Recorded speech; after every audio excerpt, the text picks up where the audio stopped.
Mbak Ayu monggo sawetawis satur mangkipur.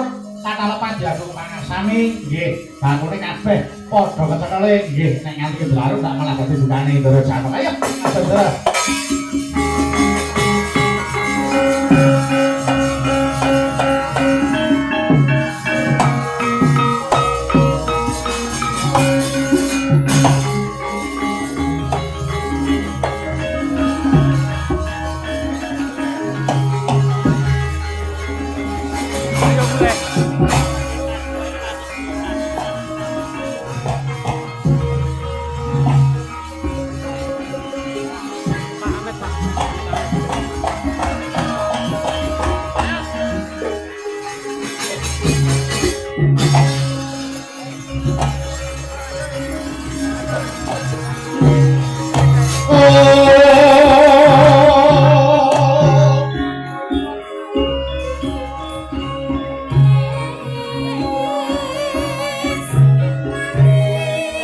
Ninggal nyuanak bangsa munsar dengan lerkekon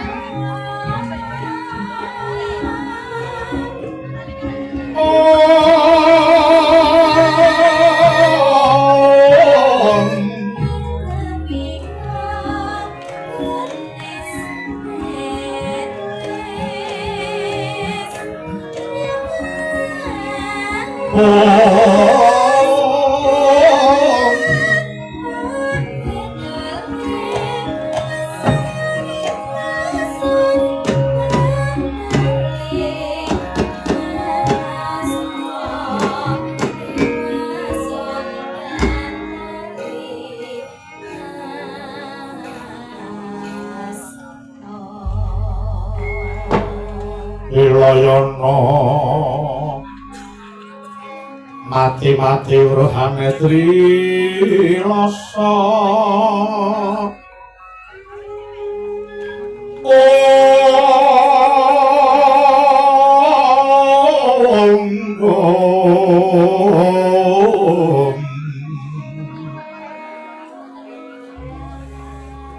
mangkono mangape tira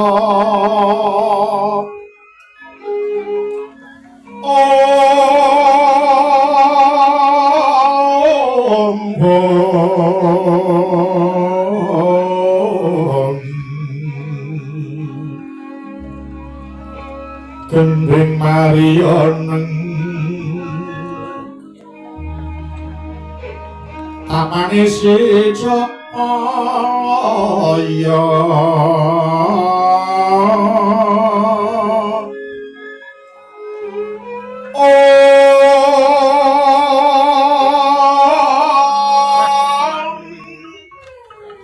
Luratrit Yandra kini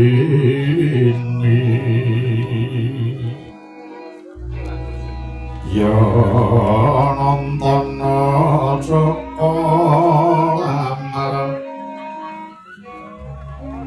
mbok seri gading malah disorgemu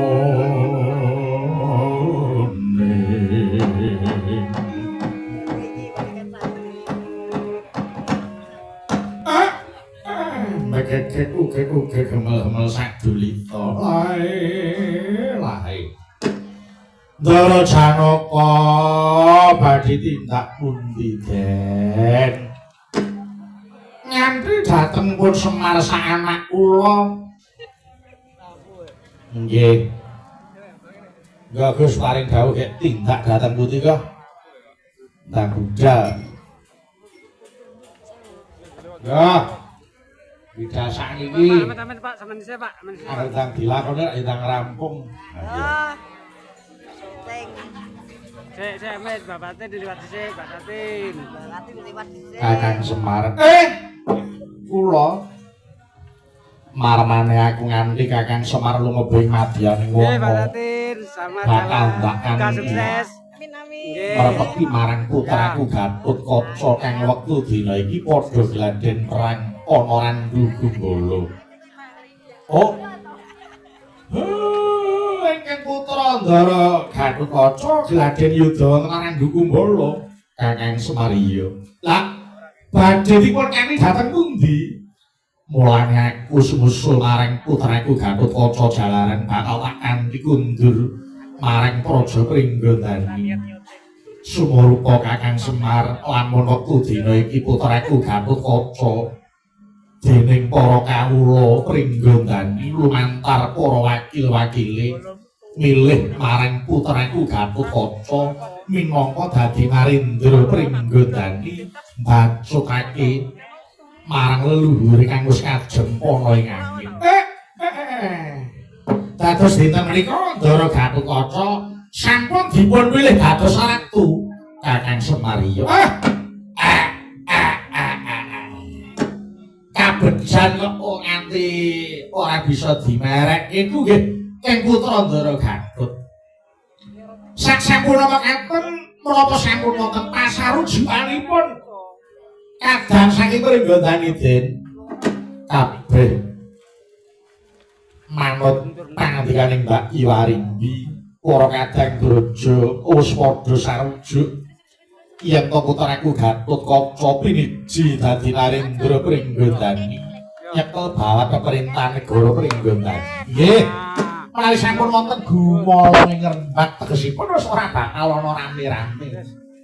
Ingkang kula pingajengaken nggone lenggah gampar niku wis ora ana ganjelaning rasa. Para pepundhen sampun nyarujuki, kadang braja sampun nyarujuki dipun sekuyung para kawula. Menika upama lenggah dadi Narendra ing kono bakal bisa gampang oleh nentremke swasana.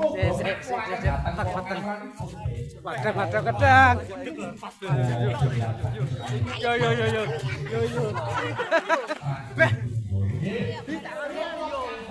Mantuk. Wes, bebek nih. Oh. Lho, sik. Kae lho. Yo.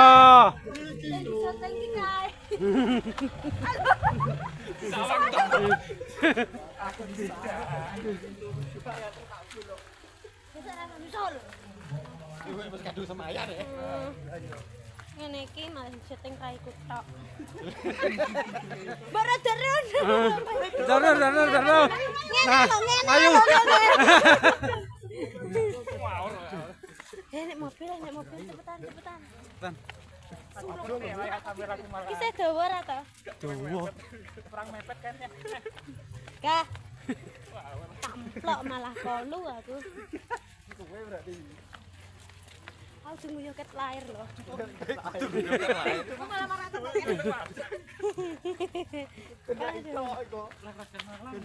Olahraga malam malah sesuk kuru. Ini asistenku yang baru. Kalian belum tahu toh? Kalian belum tahu ke asistenku yang baru. Namanya siapa? Mbak Ika. Mbak Ika. Iki lho, Le. Loh. Nah. Boleh.